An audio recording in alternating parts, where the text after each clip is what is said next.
Ladies and gentlemen, we are back. Episode number 2, Championship Rings. It is September 12th, 2023. Brandon Lewis, Josh Ungar here with you.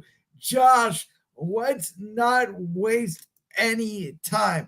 We know about what happened last night with Aaron Rodgers and the New York Jets. Pulled out the miraculous victory, which we'll get to in a little bit. But of course, the big story being Aaron Rodgers only playing 4 snaps, down for the year, pops his Achilles. The question is the Jets season over? Considering that what they had to deal with Zach Wilson last year, yes. I mean, they got to 7 wins, and if they had reasonable quarterback play, they would have made the playoffs. But they didn't get reasonable quarterback play. They were in a position to win that game in New England last year, and Zach Wilson couldn't get it done. Well, it's Zach Wilson against Bill Belichick. I mean, come on. Bill Belichick makes all young quarterbacks see ghosts. From what I saw last night and from what everybody saw last night, the 20-something million people that were watching Monday Night Football, because football is the greatest sport in America, we are glad it is back. Zach Wilson looked like the same quarterback he did last year. Early, often running for his life, escaping the pocket early, not comfortable in the rhythm of the throw. And let's face it, the Jets won that game last night, I'm sorry, by just Buffalo being dumb.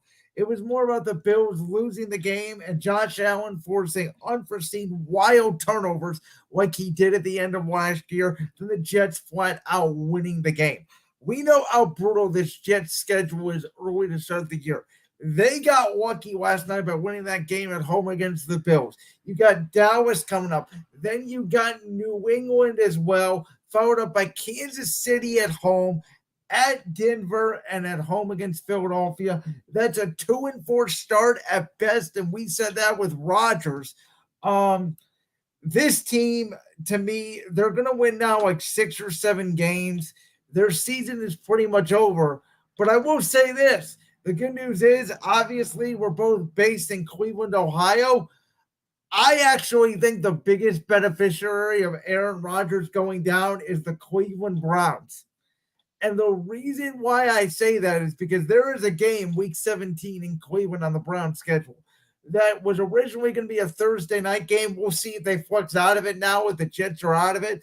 But I add to that between the Jets and the Browns basically being for the final playoff spot in the AFC. And I think the Browns now, especially with all these Steeler injuries, like if the Browns can get to 2-0, and with this Aaron Rodgers news going down for the Jets, I think them, along with New England, because now I think New England, add an extra win to their schedule. Like, there are doors all of a sudden that we didn't think could be opening in the AFC that are now open. Okay. But here's my thing with the Jets is, again, it goes back to the same issue. It's the reason they got Aaron Rodgers.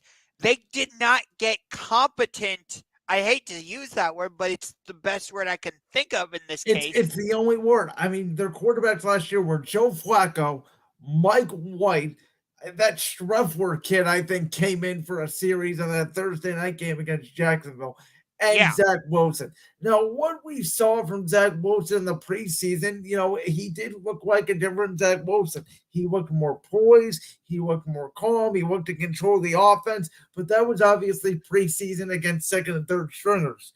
What we saw last night was, again, him escaping the pocket early, not in rhythm of the offense. The throw and the catch by Garrett Wilson, which was maybe the catch of the year in the NFL already, that was all Garrett Wilson. That was actually a horrible throw by Zach Wilson that Garrett Wilson had to come back to the ball for.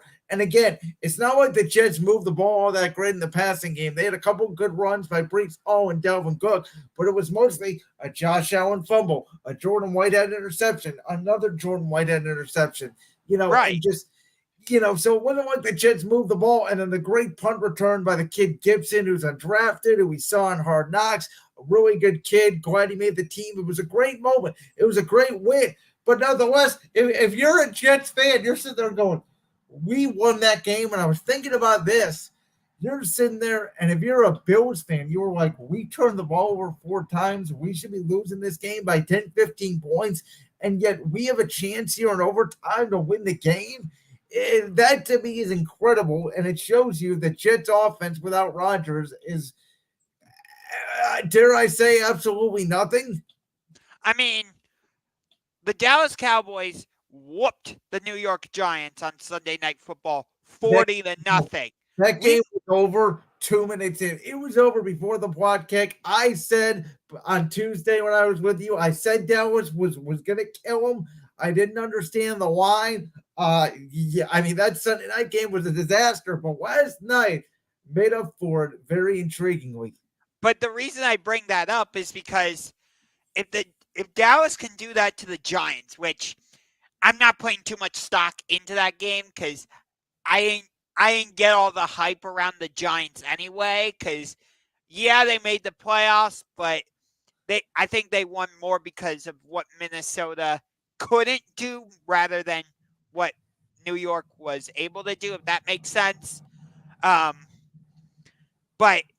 like, if the Cowboys defense was able to play like that on Sunday Night Football, imagine what they're going to do at home against Zach Wilson. The one thing I'll say is football is about matchups, and the Giants, right tackle Evan Neal did not block well against George Armstrong, Michael Parsons, anybody. The Jets right tackle we know is Mikael Becton, former first-round pick, wanted to be a left tackle, did not make it out there. They obviously brought in that Dwayne Brown, a left tackle.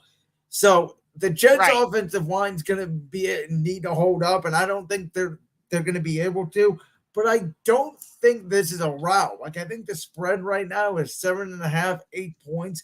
The Jets' defense is going to keep you in a lot of ball games, and Sauce Gardner and that defense, if they can make a couple of plays, if the Jets are able to run the ball, if they don't get behind early like the Giants did, I agree with you. I don't think they're going to be able to score much, but is there a world where the Jets could win this game 13-10? Yeah, there is. I don't see that. I genuinely do not see that. Listen, what made you, though? I know that the Cowboys won the game 40-0, but they got a special teams touchdown. They got 5 fumbles. They got a defensive touchdown. Nothing on Dallas's offense legitimately showed me that they're going to be better than last year, and they didn't move the ball particularly well. Right. It's funny that I'm talking so highly about Dallas because I put Seattle ahead of them.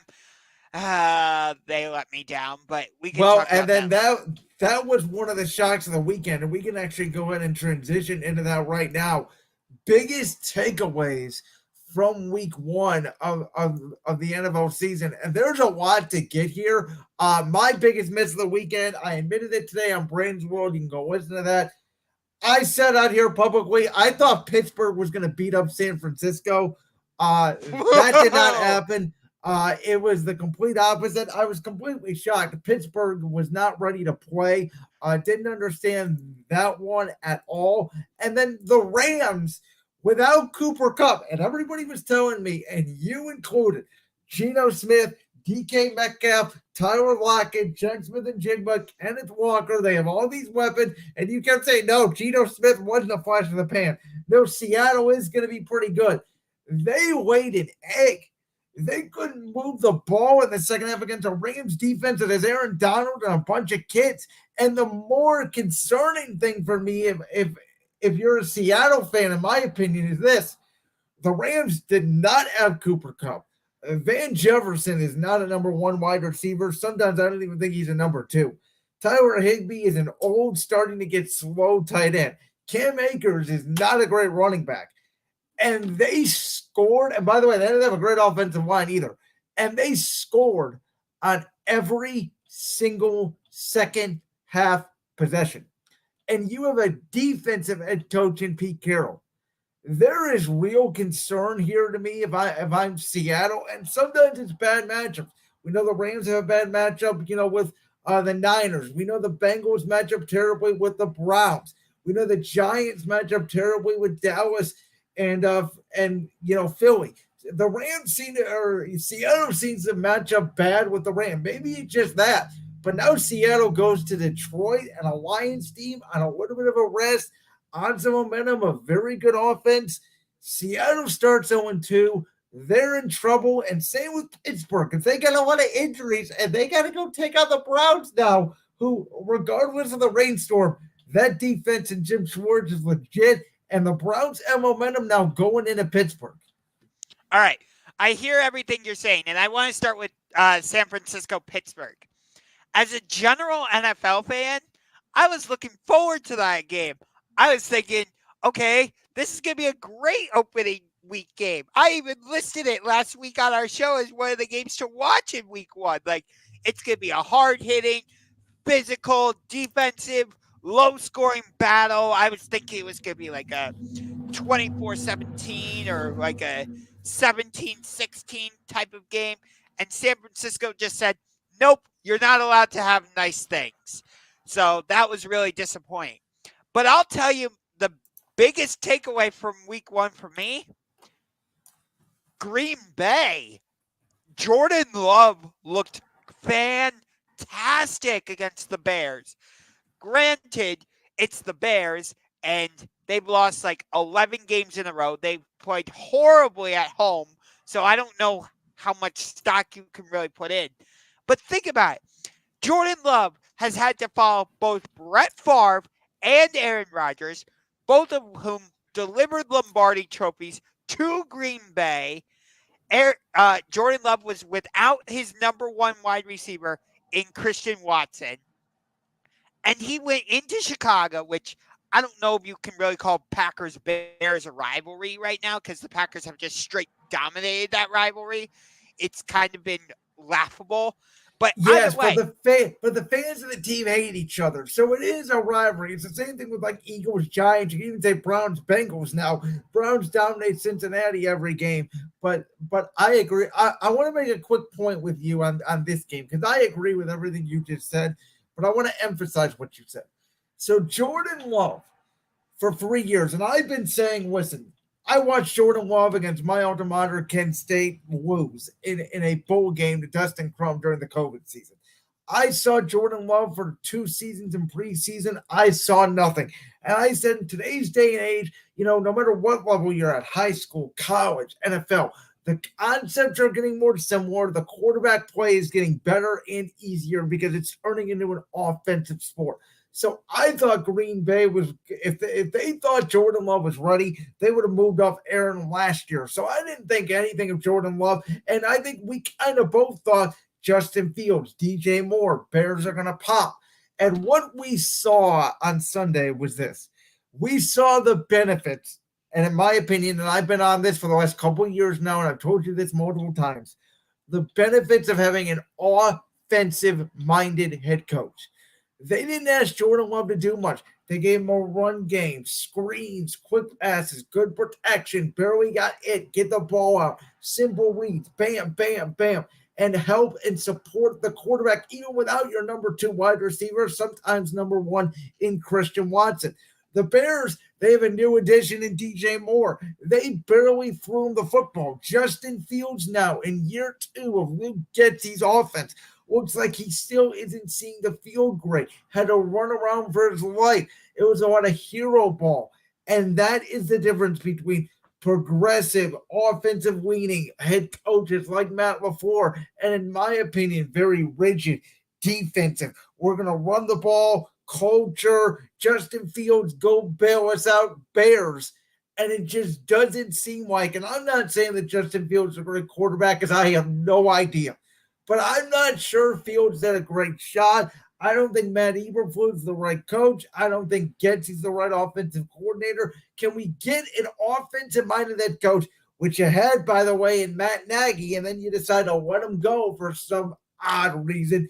Can we get an offensive-minded head coach that can support Justin Fields to see what this kid's got? Yes. I'll tell you another interesting game. Carolina, Atlanta. What a weird game. Did you know at one point Desmond Ridder was 4 for 4 for 0 yards? Weird. What is Arthur Smith doing? You drafted Bijan Robinson, but they barely, yes, he got a touchdown receiving. They barely played him. Yeah. And then think about this. The Falcons actually threw the ball to Kyle Pitts. What a concept. I don't get it. And the score, Atlanta won that game by 2 touchdowns. They got an interception late. The score doesn't indicate that game was pretty close throughout the game. I thought Bryce Young, for the record, made some rookie mistakes, but I thought he made some plays. I think Frank Reich and them are going to be fine. I actually took away from that game going, everybody's talking about Desmond Ridder. I'm like, Atlanta looks like they have no offense. Like, yeah, their defense played great, but Ridder barely threw the ball downfield. It was a weird game plan. They used so many different backs. They didn't throw the ball to Drake London at all. I don't get it. It was strange. And now they host Green Bay in a very interesting game all of a sudden, because if Green Bay goes 2-0 on the road to start the year, I don't want to say I guarantee, but I'm telling you this. If you start the year in the NFL 2-0 on the road and you haven't had a home game, that to me is a playoff team. I'll tell you this. I don't think either of us put the Green Bay Packers in dark horse Super Bowl contenders, but if they start the season 2-0 on the road, maybe they need to be included in that dark horse Super Bowl contender conversation. Green Bay at 6-11 looking for a quarterback in next year's draft. I mean, I didn't think this, and all of a sudden we're like, they handed Chicago a complete ass whooping. Now you go to Atlanta, who God knows what they're going to do. Are you going to use Bijan Robinson? Are you going to use Kyle Pitts? Are you going to use Drake London? I mean, unbelievable. I know. I'm pulling up the Packers schedule right now because I'm very interested in something. So I know they have Detroit early in week 4, week 5. Their first home game is in week 3. I don't recall who. I think it's someone easy. The Saints, maybe? I couldn't recall. Yes, it is the Saints. You are correct about that. So home, by the way, at home, dome team, Green Bay, that's a winnable game. Yes. Lions at home on a Thursday night. That's iffy. Going to Vegas, that's can be. So Denver, October's a little tough. The schedule gets Chargers. So the schedule is Kansas City. So they don't have a lot of dubs October, November. So they really need to get off to a 3-0, 3-1 start. So this really is more of a must-win for Green Bay than, in my opinion, because we know the schedule Atlanta's got outside of Jacksonville, and I think it's like Jacksonville and New Orleans. They're going to have a quarterback advantage in every game, and we don't even know who Desmond Ridder is. Yes. I will say this. Green Bay's, I think the most important stretch of the season for Green Bay is the Chargers on November 19th. Then you have the Lions on Thanksgiving. Then you have the Chiefs on December 3rd. That 3-game stretch right there, I think, will determine the Packers' season. I really do. They're probably going 0-3 in that stretch, if I had to guess. You are unless you get the Chargers, unless you get Brandon Staley, who once again is a defensive-minded head coach. Oh my God, how has this guy not been fired yet?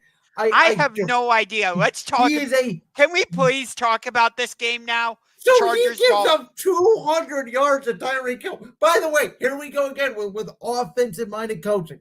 Brian Flores made Tua look like a bust, and Flores was a really good head coach. He was a good defensive head coach. Him and Tua did not get along. Tua looked like a legitimate bust. Mike McDaniel comes in, and I'm sorry, when Tua is healthy, does he not look like a top 5? Yes. Top 5 quarterback in the NFL when he is healthy. He was an MVP candidate last year when he is healthy. Miami, to me, looks like right now the clear favorite if he's healthy in that division because they have cleverness offensively and speed and a new defensive coordinator in Vic Fangio. Yes, they gave up 34 points, but they made 2 key blitzes, key adjustments in that game to throw off Herbert and new OC Kellen Moore and that staff. We know the Chargers offense is going to be great. Can they literally stop a pillow? I don't know if they can. And here's the one of my biggest issues with that Dolphins Chargers game. I think it was towards the end of the first half. The Dolphins are nowhere near field goal position. And they throw a deep pass to, I think it was Tyreek and J.C. Jackson. And they get the PI call, yep. Yes. What are you doing? And that allows the Dolphins to kick the field goal. And let me think. Dolphins ended up winning by how many points? Oh, yeah, 2. That field goal, I think, made all the difference. Not to say that the other plays the Dolphins made weren't game changers or whatever, but to me, that was the turning point for the game. And again, Brandon Staley, who's a defensive-minded head coach, decided to play the most man coverage out of any team in the NFL. And why are you playing man coverage against Tyreek Hill and Jalen Waddle, basically a track team? Why? Somebody tell me. I don't get it. And they have Tennessee this week, a weird game.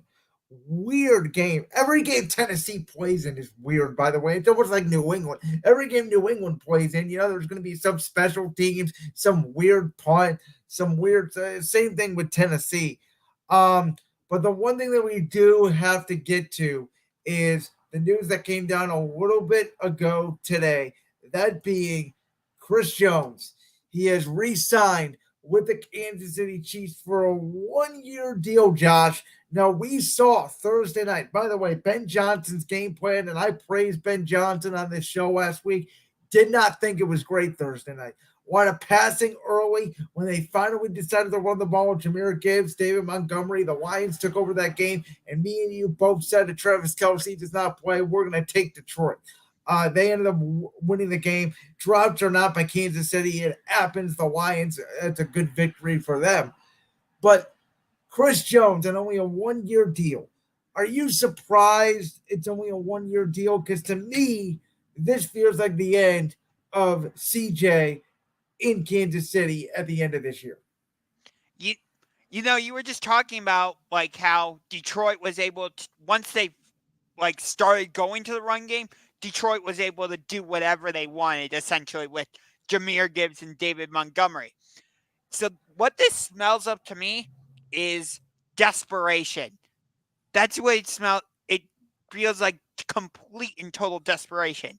They realized, they sat back and said, oh shit, we need to re-sign Chris Jones and we need to do it now. Because if we don't, we're not going to win the Super Bowl. We might not even get back to the Super Bowl. That's how important Chris Jones is. We know how, Patrick Mahomes is in his own separate universe. I get it.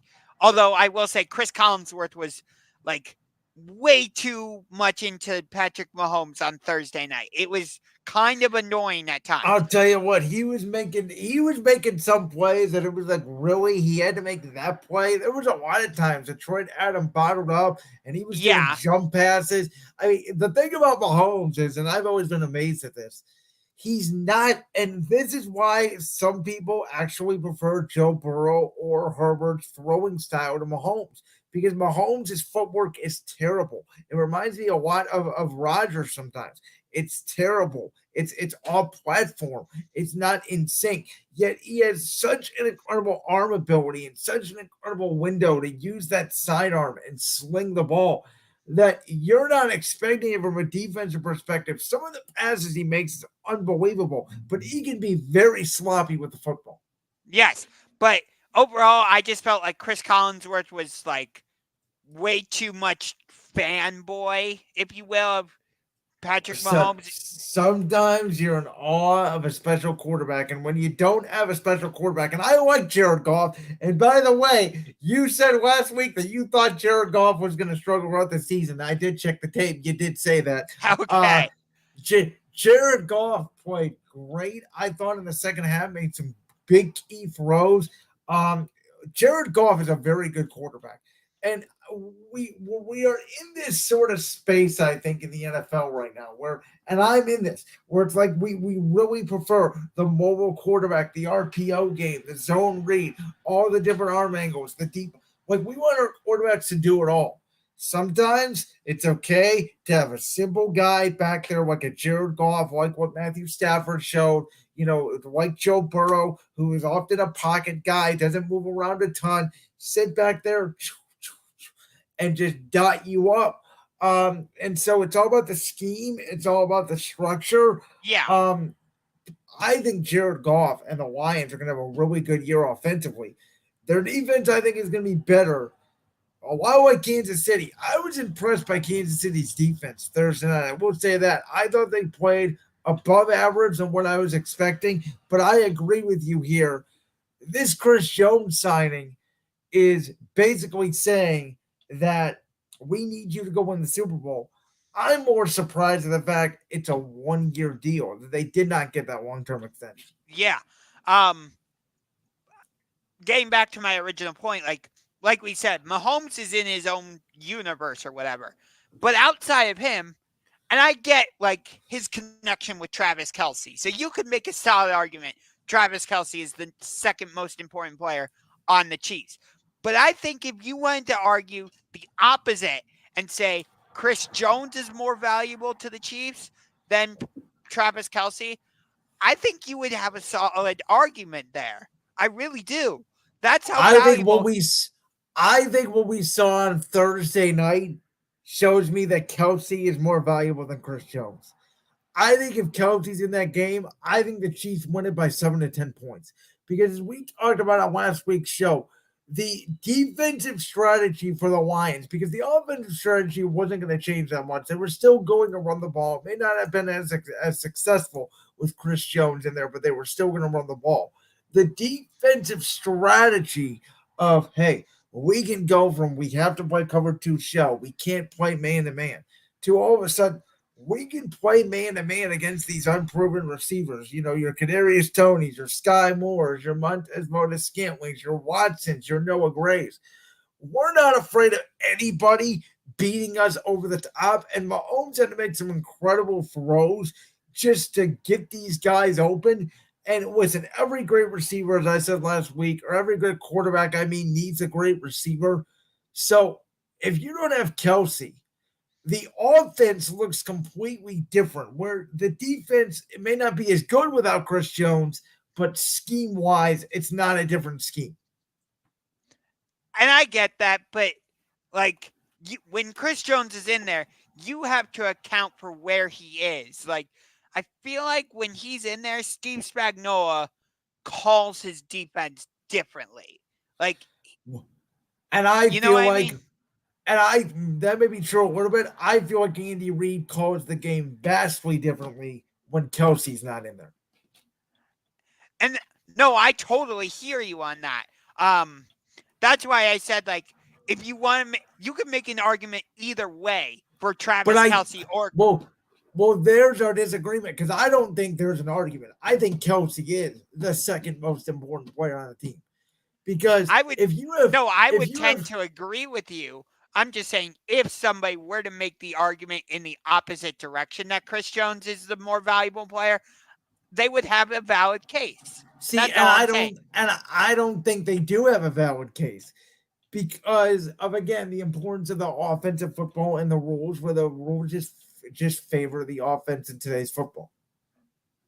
Okay, fair enough. Which I will say this. On my YouTube channel last week, I said the Chiefs were going to start the season 0-2 because I predicted they would lose against the Lions, and I predicted they're going to lose this week against the Jaguars. So originally when the schedule came out, I had them going 1-1. I had them splitting the first 2. I had them losing to Jacksonville. If Kelce plays, which it sounds like he's going to on Sunday, I think it's close, but I do think Kansas City squeaks out a victory. I think that they will. And now, by the way, with Chris Jones back as well, you have Jones back, you have Kelce back. I don't know if Jacksonville is ready for Kansas City. We're going to find out. I'm surprised they did not make this game a Sunday night or a Monday night. I'm very surprised it's in the 1 o'clock window, but we're going to get a good treat. Yeah, I'm really surprised that this is in the 1 o'clock window, considering how Jacksonville took Kansas City right to the wire in the AFC divisional round last year in the playoffs, and a lot of fans and media members alike are putting Jacksonville in, maybe not that Cincinnati, Kansas City tier, but They're right behind them. Yeah, exactly. Like, I think one of us said, I don't remember which one of us, but I think one of us said Jacksonville was a dark horse Super Bowl contender. I'd have to go back. You did. Okay. I couldn't remember. But even if Jacksonville loses to Kansas City, I still think they are. But it also depends on how they lose. You know what I mean? I agree. Well, speaking of dynasties, we know the New England Patriots dynasty is over the National Football League. It's been over since Tom Brady left. This next dynasty was hanging on for a little bit, but it looks like the dynasty is over. Texas went in at Tuscaloosa for the first time in nearly 3 years. Alabama went down at home, and it wasn't even close. Alabama made it somewhat close in the third quarter, but Quinn Ewers, who I was not sure about before this game, made some big-time throws. And I said today on Brand's World, college football is in a really good space right now. You got Georgia, Penn State, Ohio State, Michigan, USC, Texas, Florida State. You got a lot of schools in a lot of different regions with a chance to potentially win the national championship. It's great for the sport. The days of Nick Saban dominating the SEC is over. The Alabama dynasty is over. There's a chance they lose by 2 or 3 games, and you got to recruit a quarterback. That quarterback for Alabama cannot throw the football. Jalen Milroe cannot throw the football. You watch him, when he trouts back, he is immediately looking to run. And I get it. Again, we just talked about this day and age in football, you want a mobile quarterback, but he was not accurate. He was not looking to run the football. And I was impressed with Texas. Unlike last year where they sort of settled for field goals, they seemed a little bit of afraid of Bryce Young and Bama. This year, from kickoff, from the first quarter to the fourth quarter, Texas was more physical. They were ready to play. They were not scared of Bama, and they had the mentality. Steve Sarkisian had that team ready. They were going to go in, and they were going to beat Alabama. They have proven themselves as potential CFP contenders. Yes. So Alabama this week is at South Florida. I think Alabama's going to win that one fairly easily. They're favored. They're a 32.5-point favorite. I would take Bama on that spread just because I think Saban's going to get pissed off. They probably roll 50-0. Go ahead. Okay. Here's where things get tricky because then they go into SEC play. They're at home against Ole Miss next week. That's going to be a tough game. At Mississippi State, I would say Alabama should win that one. At Texas A&M, Alabama should win that one. Home against Arkansas, Alabama should win. Home against Tennessee. I don't know. We'll have to see. And then home against LSU. Okay. I could see Alabama winning that one. Home against Chattanooga. And then the Iron Bowl. So they don't play LSU till late in the year. Or what about later in the year? November 4th is the LSU game. Okay, see, Brian Kelly and them are going to be pissed off because of the way they lost that opening week to Florida State. We know LSU shocked them last year by going for 2. That was an incredible call. In Bama, I don't know, but Bama's got a chance to lose 2 or 3 games on the schedule, absolutely. What do you think about the Tennessee game in Alabama on October 21st? I don't know much about Tennessee this year, admittedly. Do they have a quarterback? I have no idea. Right now, according to the ESPN matchup predictor, Alabama has an 85% chance to win that game against Tennessee. So basically, Tennessee's not that good then this year. They're number 11 in the country, They're at Okay. Florida this week. But getting back to, you know who else you could throw into the discussion here? Not just Alabama.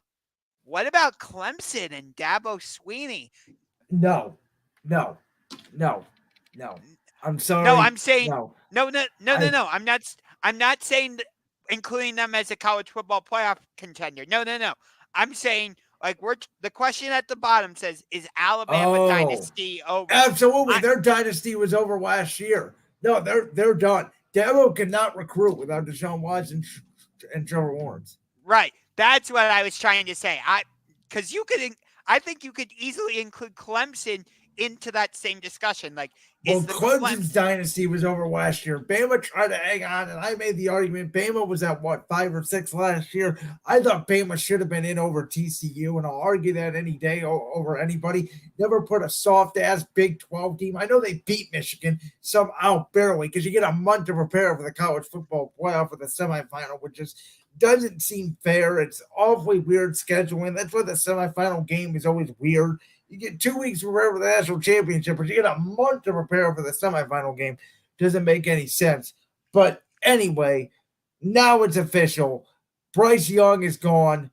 Bama's done. Clemson's been done because they don't have a quarterback. If they get a quarterback, they might have a chance. But we're seeing now with NIL and the recruiting that the talent now is more spread out, and Kirby Smart's taking a lot of Bama guys at Georgia with him, and Bama just cannot hang with Georgia. And you, again, right. Georgia, Ohio State, Michigan, your team, Penn State. There's a lot of teams out Florida there. State. Win. I don't buy Florida State. They had a nice win week 1. I don't buy them as legitimate contenders. Okay. What about USC? I buy USC because they have the man, the number 1 pick in the 2023 NFL draft. We already know it. I don't buy the story about him not wanting to go play for the Cardinals because that's what that story is all about, because we all know the Cardinals are getting the number 1 pick. Caleb Williams will be the number. You can start the printing jerseys now. You can get this tape up and you can start printing jerseys now. Caleb Williams will be an Arizona Cardinal next year. Okay, let me transition. How about Coach Prime? And let's transition. And those Colorado Buffaloes. I got to tell you, this is one of the most fascinating stories in the last decade. Not only in college football, forget that, sports in general. So do you know, before the year, analysts were saying Deion Sanders' Colorado team was literally going to have 2 wins on their resume. They already have 2. There are people that have gone from they're going to win 2 games to they're going to make the college football playoff. The interesting thing is going to be when Deion Sanders and those kids go up to USC in a couple of weeks. Actually, no. USC comes to them. Oh, does USC come to Colorado? Okay, yep. I knew that they were playing. I didn't know what side it was going to be in. Yeah. But first, they have to get through Colorado State this week, which they should win fairly easily. But then next week, they have to go up to Eugene, to Autzen Stadium, to take on Bo Nix and the Oregon Ducks. Yeah, I'm not a big believer in Oregon. They've always been a finesse college team. They've never been for real. Bo Nix is decent. By the way, how great's the Pac-12 quarterback play? Now every team's leaving the Pac-12. Yeah, now it's going to be the Pac-2. Because Stanford and Cal are headed for the ACC, which makes no sense, but whatever. I personally think if Sanders and those guys go up to Oregon, they are. I have no words. They're mentally tough. They're physically tough. And the most impressive part about it, he's doing this with 70% of the roster being from the transfer portal. Yeah. Think about what Travis Hunter, what the heck is this kid? He's going to play corner in the NFL. I'm not in love with him playing both sides of the ball. I get it's a fun story. It's amazing what he's doing. It's amazing, but at the end of the day, it reminds me a lot of like college players that aren't going to be great NFL players. The kid can do great things on both sides of the ball, but what's it going to matter when you get to the big leagues? It shows that he's versatile, but think about this. Colorado right now has two of the top Heisman favorites on their roster, Travis Hunter, and my God, I don't care that he's Deion Sanders' son. Forget that for a moment. Shedeur Sanders is absolutely balling right now. Think about it. And by the way, they have a great offensive coordinator, Sean Lewis. He was the former head coach at Kent State. Brought Dustin Crum to where he was. Brought that Kent State franchise back to relevance. The same guy who I mentioned beat Jordan Love in that bowl game a couple years ago. He is now the OC for Colorado. And think about this for a minute. They went into Fort Worth, Texas in week 1 and went toe-to-toe with the national runner-up from last year. I hear your take on TCU, but regardless, every time TCU scored a touchdown or made a field goal, whatever, what did Colorado do? They came right back down and answered with a touchdown or field goal of their own, usually a touchdown. They did not allow that moment to be bigger than I'm trying to think of the way to phrase it. Well, look who their head coach is. The moment was never too big for Deion Sanders. Yeah. And they never let the situation get out of hand. That's the phrase I'm going for. Yes, because their head coach would never let the situation get out of hand. This team embodies Deion Sanders, and they have a staff filled with either Division I college head coaches or former NFL head coaches or former NFL coordinators. They are a veteran staff, and that's key to all this. He has a great staff. Sometimes coaching, we know great coaches. We see great coaching every week. But a lot of it, we all give the credit to the head coach. But a lot of it is, who's doing most of the coaching for the week actually is the position coaches. And it becomes more clear when you lose an OC like Brian Dable in Buffalo and what we've seen from Josh Allen. So I give Sean Lewis a lot of credit for working with Deion's son, Chanel. He's been incredible. Shedeur. Excuse me. He's definitely been a Heisman Trophy candidate, and I'm excited to see where this goes. If they go undefeated, there is absolutely a chance that they can make the college football playoff, and they will give somebody hell. Ohio State, Penn State, Michigan, because one or two of those teams are going to make it out of the Big Ten. Yes. It's going to be very interesting to see this year how they divvy up the 4 teams. We know Georgia's probably going to be a team. We're guessing Michigan, Ohio State, Penn State, 2 of the 3. And the 4th team's a wild card. I would lean towards USC right now, then probably Texas, and then Colorado. Because I don't think that 3rd Big Ten team is going to have enough wins. They're probably going to take 1 or 2 losses just based off the schedule. So I don't know. It makes me sad. A little bit off topic, but I think it's a little bit in topic as well. It makes me sad the fact that we have all these great teams. I understand now more teams are going to get an opportunity, but the college football regular season is just going to be ruined now by this expanded playoffs. Think about our last topic. We wouldn't even care about the result of Alabama, Texas, in my opinion, if this was the 12-team football playoff format. Because it'd be, Alabama has 1 loss. Who cares? They're still going to probably make the CFP. Now it's like Bama loses. The pressure's on. Same thing here with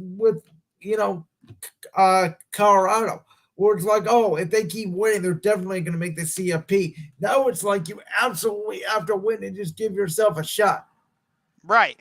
I thought you were going to go in the direction of the conference realignment, because next season the Pac-12 is going to be I absolutely love it. I think it's going to create better matchups. USC, Ohio State, USC, Penn State, Oregon, Michigan, name whatever you want. Obviously, Texas, Alabama, again, Oklahoma, LSU, whatever combination you want to throw.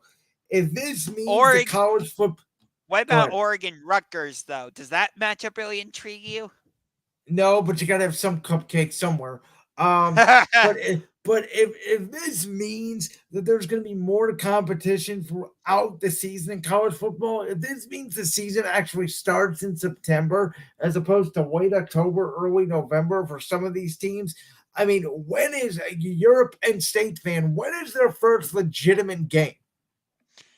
I mean, you could make an argument that West Virginia was, but let me pull up their schedule because I know this week. I'm trying to think who Penn State plays. Oh yeah, Penn State is at Illinois. They're a 14.5-point favorite. So Ohio State, October 21st, is 7-6 right now. Besides that, they play a bunch of unranked teams. Correct. So your first game, in my opinion, because I think Iowa's going to be an okay game, but you should be able to handle them. That's our whiteout game, or Penn State's first game is October 21st. There's something wrong about that when the season starts the first week of September. Yes. Because you're right. Penn State has at Illinois this week. Illinois can be tricky, but Penn State should take care of business. I love Drew Aller as the quarterback now. Iowa, they're coming into the whiteout. No way is Iowa beating Penn State. At Northwestern, Northwestern's a mess. And then UMass, come on. Penn State's going to whoop them. And then you're right. The first game is at Ohio State on October 21st. But talking about, like, Colorado, think about what's ahead for them. Not just, like, the rest of this season with USC, Oregon, then USC, and they have to finish the season at Utah. That could be a really big game. Tough game. That's a tough game. They still have to play Oregon State, too, which Oregon State could give them some problems. I will say that. By the way, they're going to play UCLA and Chip Kelly as well in UCLA the week before Halloween. That's a tough game. And yes. You're playing Oregon at Oregon and then USC at home. That's a tough back-to-back. That's a really tough back-to-back. But think about this. Hold on, and then I'll let you go real quick. Think about their resume if they go undefeated. Who they would beat. Right. Yeah. But go ahead. And think about what's coming for them once they move into the Big 12. I know Texas and Oklahoma are on their way out, but you've got Cincinnati, BYU, Kansas State, TCU, West Virginia. They're not great teams. I could make an argument the Pac-12 is better than that Big 12 list you just named. Okay. I'm not a big fan of the Pac-12 or the Big 12. So would you prefer let me just ask you this then. You've got Oregon, Washington, USC, UCLA all headed for the Big 10. Would you have preferred Colorado to also join the Big 10? God, wouldn't that be fun? Wouldn't that have been fun? Yes. I mean, Arizona joined the Big 12, meh. But Utah is also joining the Big 12. That's interesting. I like that. Utah might be the best team in that conference. Yes. I'm surprised the SEC hasn't made a lot of moves since, other than adding Texas and Oklahoma. Well, because their schools are mostly decent, and then adding Texas and Oklahoma is going to be a good thing for them. All right, Josh, we gotta wrap it up. We gotta get to week 2 in the National Football League, and I realize that on the banner it does say week 1. I apologize for that. Here we go. We're gonna make a quick change live, and I can't type. Week 2. Okay, here we go. There's your banner. What are the top NFL games to watch during week 2? And I realize there's supposed to be a space there, folks. We're doing this live here on a Tuesday Night Championship Rings episode number 2. But we both named, games that we thought, and we were pretty close on them in week 1. I'm going to go ahead and change it up. I'm going to go first here for this segment. Okay. So these are my top games for week 2. 4 of them are in the 1 o'clock window, and this is in no particular order. The first one, A Baltimore team that struggled a little bit with Houston in the first half at home. They go to Cincinnati, who, with a banged up Joe Burrow, is going to be angry and looking to put points on the board after they couldn't do nothing against the Browns. But Baltimore also plays Cincinnati very tough, and they arguably have to win this game as well because they have the Browns as well as the Steelers on the road in week 4 and week 5. So tough sledding for Baltimore. Next game, I touched on this earlier. Seattle at Detroit.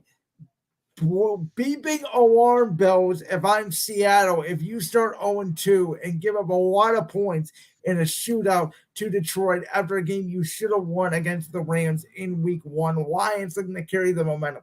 We already talked about Chiefs Jacksonville. Obviously, that is a huge game.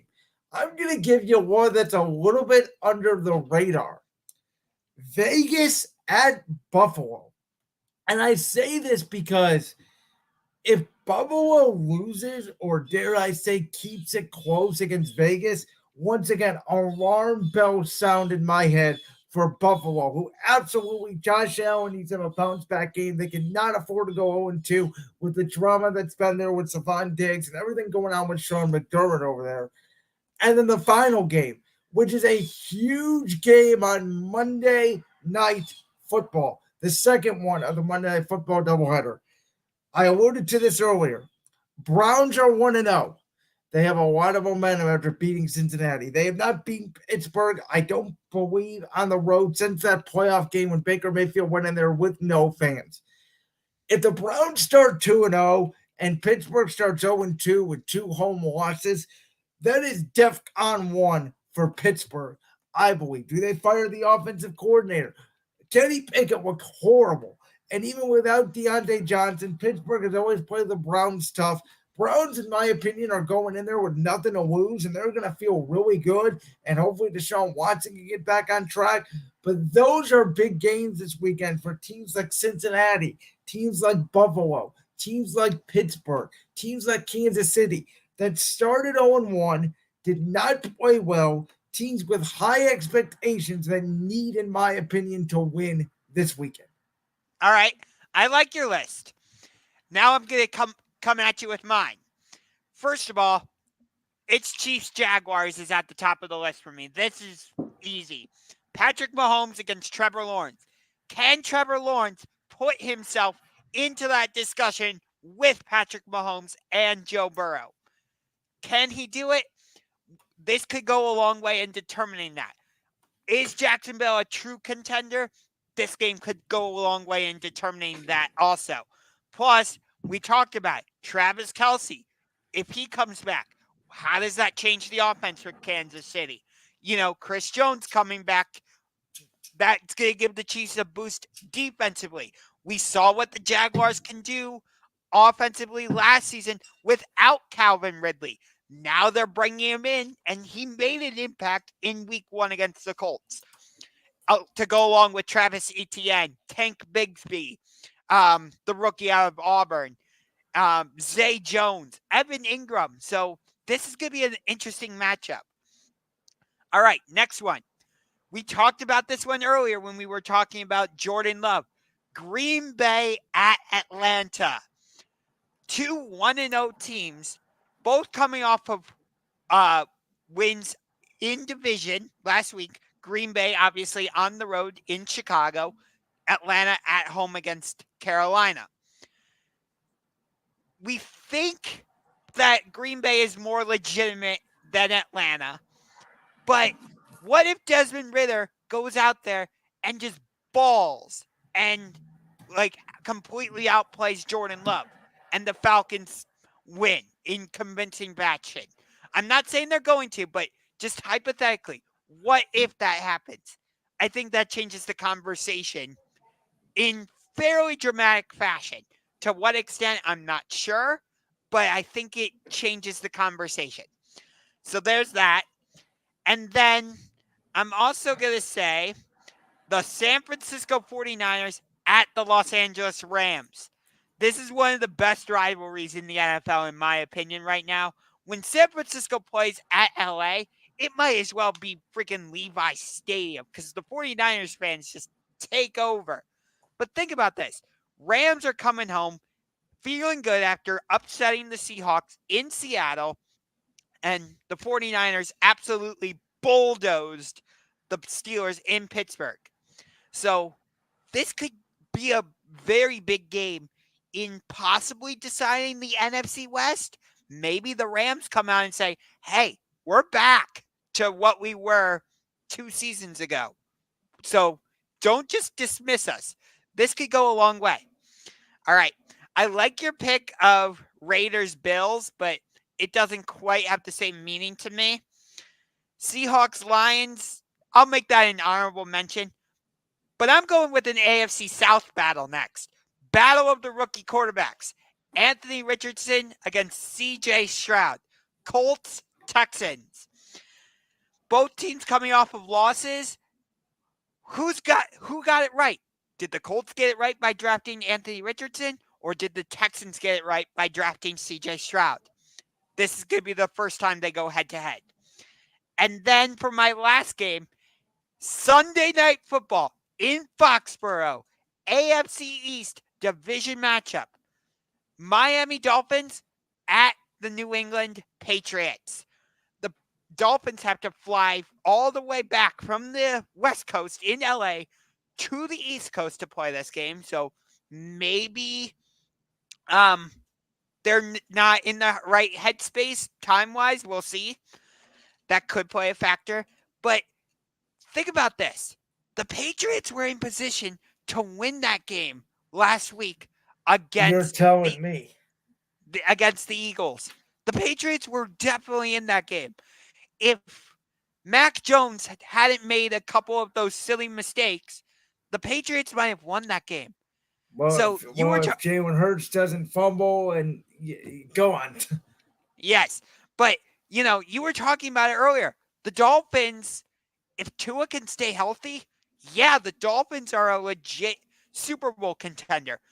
But that's the reason why I did not include them as as a Super Bowl contender or a dark horse, is just because I don't know about Tua's health. But Tyreek Hill and Jalen Waddle, I don't know how you stop them. And maybe Bill O'Brien is the answer for Mac Jones and this Patriots offense. I don't know. But you got that chess match. Mike McDaniel against Bill Belichick. Offensive-minded head coach against a defensive-minded head coach. That's going to be a really intriguing game. The only one I disagree with you really on is Indy Houston. It doesn't really give me that much draw, partially because I don't think CJ Stroud's going to work in Houston. I just think there's better games on the table.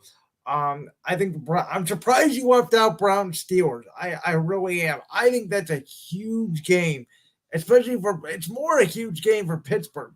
If they go 0-2 at home in whatever it's called now, it's not Heinz Field, whatever it's called now. Acrisure Stadium. Acrisure Stadium. Pittsburgh's going to be calling the radio stations looking to replace Kenny Pickett. Think about this for a minute. Not to overlook the Steelers, but the Browns have an opportunity in front of them to go possibly 3-0 to start the season. Because after Monday night against Pittsburgh, they come home and play Tennessee. They should beat Tennessee. I get that the Titans have DeAndre Hopkins and Derrick Henry, but do you really trust Ryan Tannehill as their starting quarterback? He was absolutely terrible. The Titans-Saints game was weird. Real quick, before we get out of here, I'll give you another sneaky game. My team Thursday night, Vikings-Eagles. Vikings coming over an embarrassing loss. Eagles have some injuries. Nakobe Dean is out. Sounds like James Bradbury is going to be out. Can Darius Slay take out Justin Jefferson once again? Right. I mean, Kirk Cousins, he comes Cousins in prime time, but he has played well against the Eagles in his career. With that, we're going to run. Go ahead. Okay. The other sneaky game, I would say, Bears-Buccaneers. Yes. Very sneaky. If Tampa starts off 2-0, can you imagine? Bears 0-2, they're panicking. Tampa with Baker Mayfield, and we know what Baker can be capable of. So I agree with you there. Yes. That'll do it for this episode of Championship Rings. We covered a lot of the NFL, a lot of college football. Hope you guys enjoyed. We'll be back here next Tuesday, as always, 6 p.m. Eastern Time. Follow us on Twitter. Follow us on Instagram. Follow us on Facebook. We will see you then. And peace. A salute to you.